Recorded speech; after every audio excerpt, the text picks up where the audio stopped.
বিহু গ'ল, লগতে বহাগৰ মাহটো গ'ল, তথাপি গাত কিন্তু বিহু লাগিয়ে আছে। আৰু আমাৰ তিনিজনী কেনেকুৱা লাগিছে ফাৰ্ষ্টতে কমেণ্ট কৰি জনাব হা।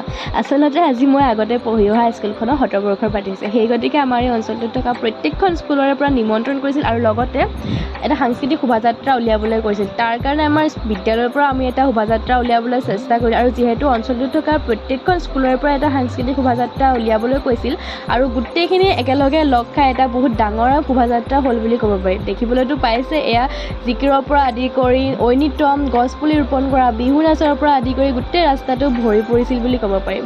আৰু এইফালেতো দেখিছে আমি মানে কিমান ফূৰ্তি কৰিছোঁ, ঢোলৰ মাতত নাচি বাগি চিঞৰি ডিঙি একেবাৰে ফাটি গৈছিল। আৰু শেষত এয়া আমাৰ শোভাযাত্ৰাৰ শেষত স্কুলত সোমালোঁ, আৰু এইখনেই হৈছে মই আগতে পঢ়ি অহা স্কুলখন।